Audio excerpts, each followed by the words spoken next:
This is Tall Tale TV, your podcast for sci-fi and fantasy short stories. Charon, written by Pat O'Malley, performed by Chris Herron. The councilman walked towards the light and saw the figure waiting for him at the shore. To the best of his knowledge, he had been walking for God knows how long in some sort of vast underground river. He couldn't remember how he had gotten here. All he could do was stare in bewilderment at the ink-colored waves that crashed into the obsidian stones in front of him. A shrill breeze sent goosebumps up his arms as he walked forward to the coast. Standing in a boat, rocking steadily with the waves, was a tall, hooded figure in a filthy, reddish-brown robe. Two muscular arms gripped a long wooden pole, dripping with seawater. The boat, a ferry it looked like, was a long, upturned crescent, decorated with what appeared to be human skulls all along the edges and front. At the tip of the boat's mast, decorated in a pile of skulls, was a large lantern, glowing a pale white light. It had been the light that the councilman had followed. As he walked towards the ferry, the councilman struggled in vain to comprehend the ghastly, nightmarish sight before him. Instead, the best that the ether of his reptile brain could do was rationalize the terrifying visage by reminding himself of the romantic gondola ride he and his second wife had taken on their honeymoon in Florence. "Well, what are you waiting for? Hop in." A gruff male voice came from under the hood. Hey, wait. Now hold on a second. What's going on here? Where the hell am I? He was a 58-year-old city councilman from Long Island. The edges of his navy blue blazer flapped with the powerful cold gust of wind that filled this subterranean shore. He was gray-haired, with a solid layer of fat around his midsection that had once been muscle. He was a man who liked to be in control of the situation around him, so naturally, he was visibly uncomfortable. Even his usual confident posturing that made him so endearing to his voters was failing him. The hooded man sighed irritably. No, I am not doing this. Either hop in the damn boat and ask all your stupid bloody questions, or you can fuck off. Goodbye. The ferryman started to push the boat off the coast. All right. The councilman climbed aboard. Before he knew it, the two of them were off, sailing through the dark rapids in the skull-covered boat. Waves thumped up against the boat, rocking it side to side, but the boat held fast and sailed on. When he wasn't shielding his eyes from the splashing spray of salty dark water, the councilman tried to make out a better view of the face beneath the ferryman. From what he could see, the ferryman had a very old, rugged face with a long, white beard. What stood out most of all, though, were his eyes. At first, the councilman thought that the hooded man was blind, but that didn't explain why the eyes were glowing. True enough, glowing with white fire, the ferryman's eyes were two bright, fiery orbs, like shining stars that gazed upon the edge of infinity. As they sailed into the unknown, the air was filled with an undeniable, awkward silence. "I'm sorry I snapped at you back there. I'm just tired, is all." The hooded man sighed without turning his gaze to the councilman. "Forget about it. Happens to the best of us," the councilman said. "You know, as long as we're talking, by any chance could you tell me just what the flying fuck is going on here?" When the ferryman finished explaining, the politician was hyperventilating. "No, that can't be right. Who the hell dies from getting hit by a bicycle? There's been some kind of horrible mistake. I just won the re-election, damn it! Let me off this fucking thing, the middle-aged man wailed. Get it out of your system. Nothing's going to change. The hooded man's glowing white eyes held no sympathy. The councilman continued to rage and protest, but soon enough, those ravings turned to sobs. The ferryman steered the oar as the boat bobbed and weaved through the choppy water of what the ferryman had called the River Styx. My name's Charon, by the way, the hooded one said. Go to hell, the miserable politician sobbed. Right. Charon gritted his teeth, stifling a cough. What a fucking joke, grumbled the councilman. I mean, I thought I lived a good life. Sure, I may have indulged in one or two white lies here and there, but I love my family, and I never did anything that I thought would land me in hell. Don't flatter yourself. You're not going to hell. Nay, you're going to the same black void everyone goes to. I'm just the sorry bastard whose job it is to drag every dead soul to the ether. Otherwise, they'd never get there. You're one of the lucky ones, too. Used to be, everyone had to pay a shilling to get their soul over to the other side, but they did away with that. Dead souls rarely carried coins on them. Purgatory was getting too crowded. You do this for everyone? The councilman asked. Every last one, Charon grumbled. Oh, well, what's the ether like? Is it nice? Charon pondered this. Yeah, I suppose it's sort of like the void you were in before you were born, only a bit more seasoned? Seasoned? Just then, the councilman realized that the sound of the waves against the boat began to sound less like water and more like a chorus of agonized moaning. The sound grew louder. The man cowered in the boat as his ears were filled with the piercing, unholy sound of the damned. What's that sound? Where is it coming from? His answer came from a pair of rotten, translucent hands shooting out of the water. They clutched the edge of the boat directly next to the screaming councilman. Terrified, he watched as the hands tightened their grip and pulled up the howling, transparent torso of an androgynous humanoid. Help me! For the love of God, help me! The phantasm screamed. The councilman covered his eyes as the glowing, pleading body pulled itself closer to him. As the screaming soul reached for his face, a loud thwack of the ferryman's oar swatted the howling ghost back into the black water. It didn't even splash, just dissipated once it hit the darkness. Sorry, best to ignore that. Charon smiled apologetically. What the hell was that? The councilman roared. Nothing for you to worry about, that's for sure. The skull fairy lurched forward, knocking the two of them about as the glowing, transparent bodies began pulling themselves onto the boat. They were all naked and confused, decaying and healing, stuck between who they were and what they've become. All the worse were the confused screams and pleads each one elicited. Where am I? It's so cold. Get me out of here. The horror, the unspeakable, endless horror.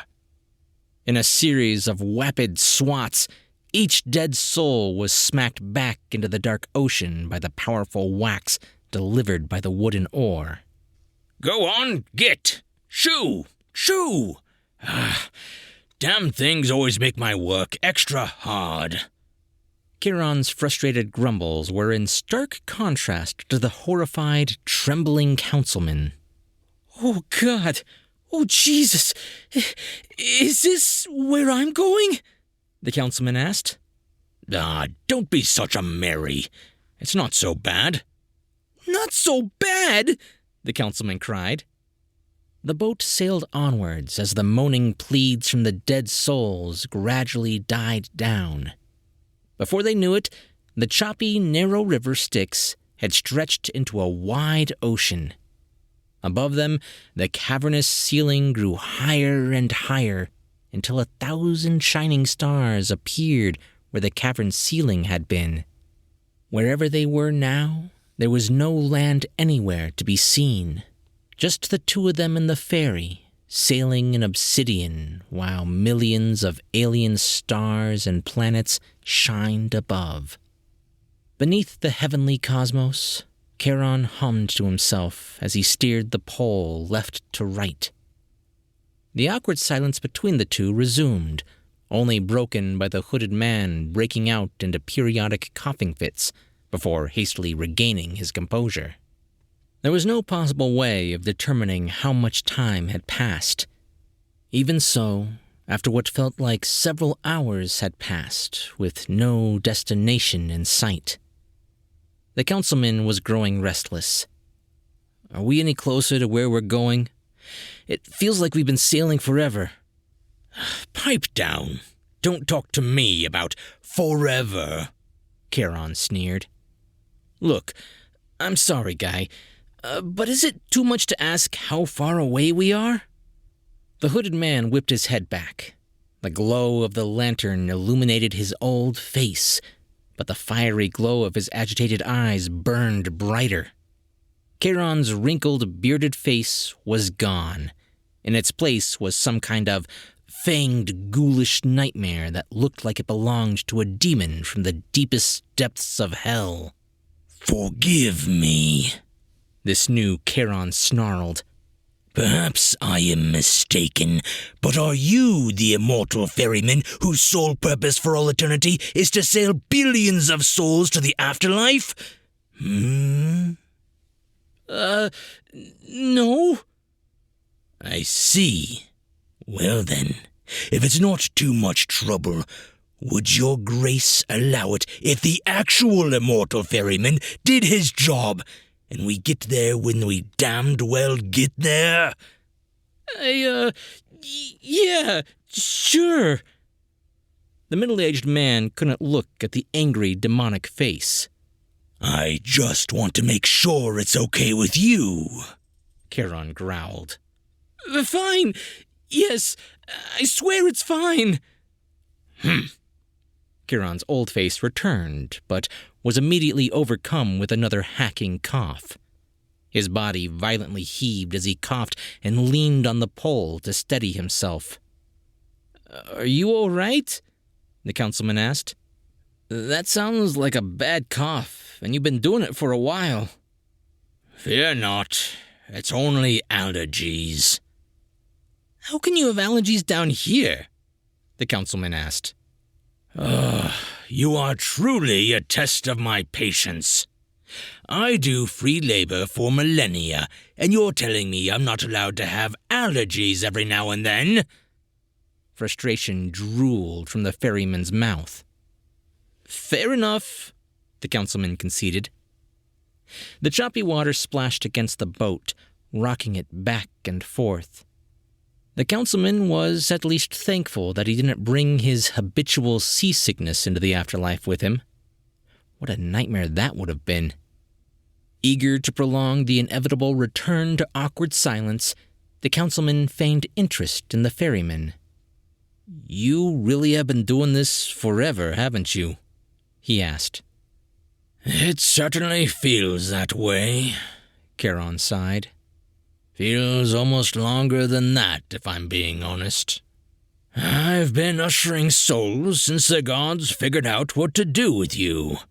I've long since gotten used to the freshly dead souls of men and women. It's the newly deceased children that will always haunt me. They cry and don't understand what's happening.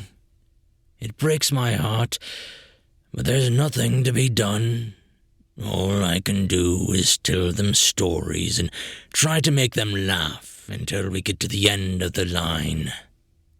He sighed. "I'm sorry. That sounds awful." Charon shrugged. "Yes, well, it's all the same. The forces of life and death need undertaking. Since my brothers are too busy taking up space, someone has to do the heavy lifting in the family." Since the conversation began, the thrashing river they had been sailing on had steadily faded. Now, the river Styx had become eerily calm. Even the terrible sound of moaning dead souls had vanished. From what the councilman could see, the boat was gliding silently across a silent body of water that seemed to stretch on into infinity. The boat looked as though it was sliding on a sheet of glass that reflected the trillions of shining stars above. Abruptly, the boat stalled, bobbing gently in the dark water. The councilman craned his head back. He thought he heard Charon mumbling something to himself. If he didn't know any better, he'd swear that the ferryman was looking at their surroundings with a look of confusion burning in the twin sun orbs he called eyes. "That's... Charon mumbled. "Everything all right?" the councilman asked. "Fine. Just fine." Charon picked up the oar and paddled on. For a plane of existence where time no longer existed, it still damn well felt like hours had passed for the councilman. Even though he wasn't in a rush to reach their destination, he was growing increasingly anxious sitting in this boat with no land in sight. The anticipation of the unknown was driving him mad. Just how long was this ferry ride supposed to take? It wasn't long before the Milky Way above them disappeared, and their surroundings changed. Blood-colored shores began creeping in the distance, almost as if the horizon were closing in on them. The icy black water had turned to a scorching shade of amber that bubbled. He rubbed his hands together and patted his thighs, unable to sit still. What fresh hell was this? "Quit your fidgeting. You're rocking the boat," Charon grumbled. Do you know where we're going?" "I already told you. We're sailing on the river Styx to the land of the dead." "Has the river Styx always been made of lava?" the councilman asked incredulously. Indeed, an ungodly amount of heat had filled the air. Looking down outside the ferry, the councilman and Charon watched as the boat sailed undamaged through what appeared to be molten lava. The councilman ducked as a bubble of magma burst near his side of the boat. The worst came when the councilman spied land. On the red, brimstone shoreline, to the councilman's horror, were what looked like strange humanoid reptilian creatures covered in green scales standing on their forelegs. A cluster of them stood on land, staring at the boat with black, oval eyes. The councilman tried to avoid their uncanny, human-like gaze and cowered in the boat. The distinct sound of hissing made his skin crawl. Charon scratched his beard and coughed. "I suppose it's a bit peculiar." He steered the oar, twisting the ferry into a sharp left turn. It wasn't long before they had left the brimstone and reptilian creatures behind. The boat found itself back in the chill, black ocean underneath the galaxy of alien stars and planets. The moaning howls of the dead in the water had returned too. The ferry was back in the cold sea of dead souls from which they had came. All of that insanity, and they had only made it right back to where they had started? The longer they sailed uncertainly, the worse the councilman's anxiety grew. He found himself longing for an actual hell to reach. At least that way the journey would be over. This had to stop. He had to take action. It didn't matter that he had zero clues where to go. He just had to get off this godforsaken boat. The icing on the cake came when the boat abruptly stalled again in the river. With wild eyes, the councilman stared daggers as Charon once again turned his gaze around with an alarmingly panicked look on his face. It was the same expression that the councilman had on his own face whenever reporters asked him where the money for the community's budget came from. "Something the matter?" the councilman asked, gritting his teeth. Fine. I'm fine." Charon's face betrayed his words. "Really?" The councilman's voice was rising. "Because it looks like we just went in one big circle." "What? How dare you?" Charon's demonic face was back and furious. "You know something, Mr. Immortal Ferryman? I'm starting to get the feeling that you don't know what the hell you're doing." The councilman was livid. "No, I am the shepherd of dead souls. Charon's nightmare face shrank back down to normal. He looked like a confused old man as he frantically looked around them.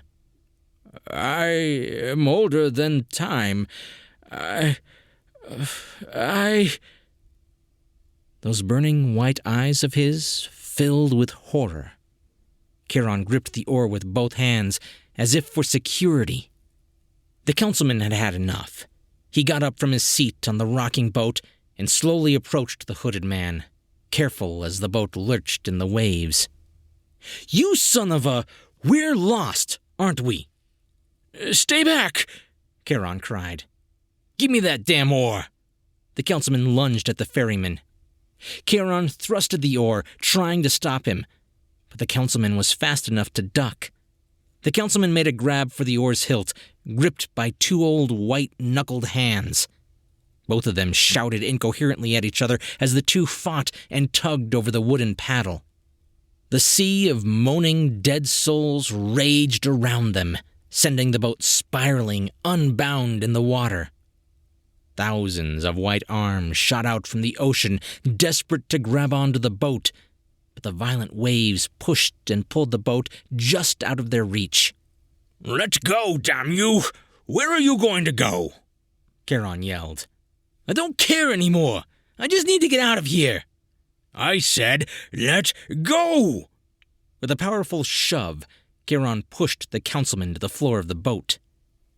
The councilman was struggling to pick himself up when he heard the ferryman spasm into another throaty coughing fit. Charon tried to steady himself with the oar as he hacked and wheezed. It wasn't doing him any good, and he was rapidly losing control of the boat. "Hey, are you all right?" the councilman asked squeamishly. Charon tried to say something, but the coughing wouldn't let him speak. After another coarse, raspy cough, Charon's confused, burning eyes met the councilman's before keeling over, falling flat on his face with a loud thump. The unmanned oar wobbled back and forth uncontrollably as the current of the waves sent the boat hurtling. Panicked, the councilman ran to the ferryman's body. He turned Charon over, trying to shake him awake, but his only answer was silence. The white-hot fire in his eyes that had fascinated the councilman had been extinguished. Instead, it seemed as though the white cataracts of an elderly man were gazing up at the councilman. Charon! Charon! Hey, come on! Wake up!" the councilman yelled, shaking his lifeless body. The boat veered sharply sideways, knocking the councilman back. Now what? He looked up to see where they were heading. Directly ahead of them was a black, swirling whirlpool that was drawing the current in. The lantern at the front of the boat flickered as the skull ferry drew closer to certain doom. In the spiraling current of the whirlpool were uncountable waves of mortal souls helplessly flailing in terror as they were sucked in. "Oh, fuck me!" the councilman screamed as he held on to whatever he could grip in the boat. The councilman shouldn't have been scared, seeing as he was already dead, but getting sucked into a whirlpool would be frightening for anyone. The boat was caught up in the pool's unrelenting current now, spinning uncontrollably down and down until it disappeared into the center of the ungodly drain. The councilman's screams were interrupted as the boat was pulled underwater. A muffled cry of bubbles shot from his mouth in pitch-black water. Everything was happening so fast. The councilman couldn't tell which way was up anymore. But just as suddenly as the boat was sucked downward, it was then violently propelled straight up. In a huge splash, the boat shot out from the depths and emerged in an unfamiliar river. Still holding Charon's body, the soaking wet councilman timidly raised his head to see where fate had brought them now. He found himself missing the whirlpool when he saw his surroundings. This was the land of nightmares and dying thoughts. The boat seemed to be on course for what looked like the entrance to some kind of dark, cyclopean necropolis, illuminated by a sinister emerald glow. Large green flames flickered all around inside the underground lair. The echoing moans of tortured souls accompanied the flames as the boat slowly sailed onwards. In the center of the cavern stood a colossal throne the size of a skyscraper. Beneath the throne was a seemingly infinite pile of human skulls. Reclined on the mountainous throne was an enormous, bearded man. Jesus wept. The final thought to occur in the councilman's feeble human mind was that the figure on the throne was a nightmarish, twisted version of the Abe Lincoln Memorial. Before he could get a better look at the giant, several loud, angry barks thundered through the underground lair. Instinctively, the councilman screamed, covering his ears. After willing the courage to look up, he felt his jaw drop. Leering and barking maliciously before him was the legendary three-headed hellhound, Cerberus.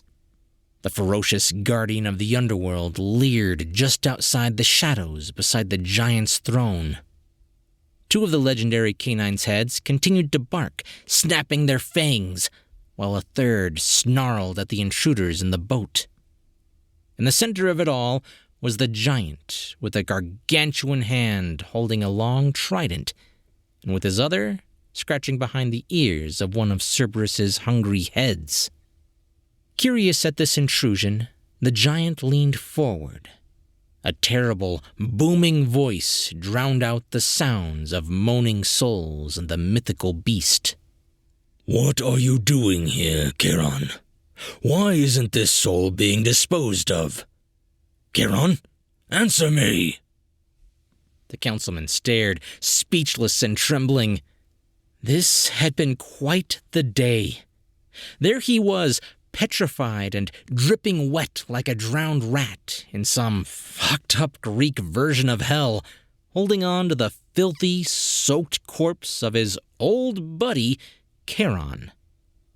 The dead ferryman's eyes, extinguished of their fire, stared up at the looming giant with a dead gaze. Charon's stone-dead eyes might as well have been two white X's.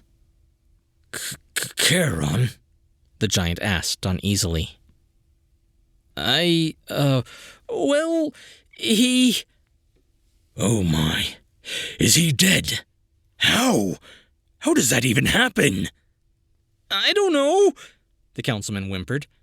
I swear, I don't know what happened. One second he was fine, the next he keeled over. Just what manner of demon are you? I'm not a demon. I'm from Long Island. I was killed by a bicycle. It's not my fault, the councilman cried. Explain yourself, the astonished giant thundered. After the councilman recapped his long, horrifying boat ride, the giant did not look very happy. By his side, the three heads of Cerberus arched upwards, producing a somber howl. Perhaps they were in mourning of the filth-covered ferryman who always remembered to bring them biscuits when he visited. Gigantic shoulders sank from the mother of all frustrated sighs as the giant's large forefinger and thumb rubbed his glowing yellow eyes as if trying to make sense of all this mess. All right, this is what we'll do. First, dump the body. Not in a position to ask questions, the councilman hefted up Charon's corpse and pushed it into the water. It fell into the black water with a powerful splash, floating there for a moment before finally sinking into the infinite underwater darkness below. Small bubbles trailed off from the body as the councilman watched it fade to black. Now, sail back to the beginning. Retrieve Charon. Return here, and we shall plan from there. Wait, what? I am Hades, god of the underworld. What I am not is the god of repeating myself. But that's impossible! Just how in the hell am I supposed to know where to go? Also, Charon's dead! Sail in the direction behind you. The current will bring you to the head of the river Styx. There, Charon will be waiting. Where else would he be? Seek him and return here. Wait, so can I? Away with you, demon spawn! Hades pointed his giant staff into the air. The river was overcome with the thrashing of a violent current. The councilman scrambled and grabbed the oar. He had no idea what he was doing. Story of his life. All he could think of was to steer the oar left to right, all the while trying to keep the boat steady. The dark waves carried the skull-covered ferry away from the green fire, away from the angry lord of the underworld, and away from the fading sounds of Cerberus's mournful howls. Alone and adrift, the councilman sailed. He clumsily steered the oar to keep the boat straight, but fortunately, it was just as Hades said. The current seemed to be pulling him in a specific direction. He had some trouble ignoring the moaning dead souls caught in the black ocean, but after some time he surprised himself at how easy he was able to tune them out. It was impossible to say for how long he sailed. Years, minutes, it didn't matter. The councilman was already dead, so he never felt hunger or exhaustion. His willpower was recharged thanks to having a clear objective of sailing back to the shore. It made a world of difference. Now, with a task in hand, the councilman was able to preserve the remaining shreds of his sanity. Or, at the very least, for now. Regardless, there were more important matters to attend to. Meanwhile, Charon walked towards the light and saw the councilman waiting for him. Just as Hades predicted, the river Styx's current had brought the skull boat back to the obsidian shore where the madness began. The shrill cry of the ocean breeze blew sharply as the councilman looked down at Charon, standing there awkwardly, with his filthy reddish-brown cloak flapping in the wind. The old, bearded man tried to mask the confusion on his face, but even without looking into his worried, glowing eyes, it wasn't difficult to see that he hadn't seen any of this coming. "Ahoy there!" the councilman shouted. Hello, Charon muttered uncomfortably, averting his gaze. "Fancy meeting you here." The councilman smiled. Yes, this is hard for me to ask, but did I, Charon struggled to find the words. "You croaked, old man. Now hop in the boat. Don't worry, I'll drive." Ah, so that did happen. Damnedest thing. Well, don't just stand there. Help me up. Charon took the frowning councilman's hand and climbed aboard the glowing skeleton ferry. The long oar pushed the boat off the shoreline, and the two of them sailed the river Styx back towards the underworld. Charon sat in the front, not quite sure what to say, as the councilman tried to look busy by pretending to steer the boat. Hey, I'm sorry about that whole trying to take the paddle business before. I was under a lot of stress. The councilman apologized sheepishly. Don't feel bad. Charon smiled sadly. You were right. We were lost. I hadn't the foggiest idea where we were. For the first time in my long life, the waters were a stranger to me. Still, actually dying? It's almost refreshing to feel surprised. Yeah, it's been a very strange day for all of us, the councilman murmured. Charon turned to the water, there a look of sadness beneath his hood. I know that I took this job for granted. Even became grumpy with it and my passengers. Now, just like that, it's all over. What happens to people like me after we die? Who will take care of guiding newly dead souls to the underworld? Maybe souls don't need that anymore. Maybe that's why I died, Charon said. The councilman considered this for a moment. I wish I knew what to say that would make things all right for the both of us. All that's left now is seeing what will happen when we get there. God knows I'm scared, but I feel a little better knowing that I'm not in this alone. Perhaps you have a point. Charon smiled sadly. That reminds me, you still haven't told me your name yet. Wow, ain't that just the way? We go through all this insanity and I don't even tell you my name. It's Alexander. Alexander Stavros. Ah, a fine Greek name, and a politician too. Your ancestors would be proud. Guess I'll see for myself if I meet them. I bet my obituary must have been something else. Councilman celebrates re-election by getting killed by speeding bicycle. The councilman laughed. Well, I like to think that I did the best I could while I was alive. At this point, that's all anyone can do. Charon didn't say anything. Instead, he patted the side of the boat before trying unsuccessfully to stretch his legs. It certainly feels different, riding the ferry as a passenger, Charon said. Do you think you'll miss it? The councilman asked. Yeah. You know, it's funny.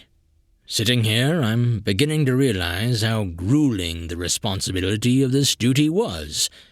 The more I reevaluate it, the more I think I fucking hate boats. They burst out laughing. What else could they do in a universe where demigods were just as vulnerable to fate as humans?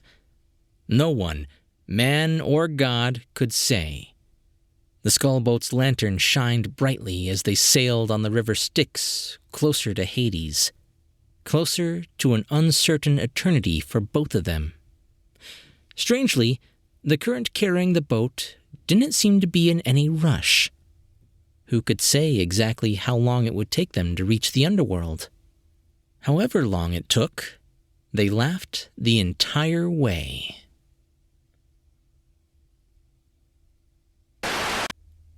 Pat O'Malley lives in New York, where he loves to write the kind of quirky and weird fiction that he and his friends would love to read. So far, his work has been published on webzines such as The Weird and Whatnot, Teleport Magazine, Darkfire Fiction, and more. You can read and follow him on Instagram or on Medium. Links in the description. The concept of death's mortality, whether it be the ferryman or the Grim Reaper, has always been something that I found really interesting. Back in middle school and a little bit of high school, I was really into the author Pierce Anthony, and he had a book called On a Pale Horse. And the entire thing revolved around the fact that Thanatos, the figure of death in that universe, was basically a job title. And if you ended up killing Death, you took his role. Ever since then, I have loved the figure of death. And then when you get into Terry Pratchett, it becomes even more fun. It's just one of those figures in mythology that no matter how it's portrayed, there's a lot of really cool things you can do with it. And I absolutely loved this take. Charon basically dying in the middle of taking a soul. That was just so clever, I had to do this one. Once again, Patrick O'Malley does not disappoint. If you liked this story, he's got several others on the channel, so I'll make sure to leave links in the description to where you can find those. And of course, if you did enjoy this story, be sure to leave a thumbs up or a comment on YouTube or Facebook. And if you're listening to the podcast, I could always use more reviews on Apple Podcasts. I'm Chris Herron, and that's it for today's Tall Tale TV.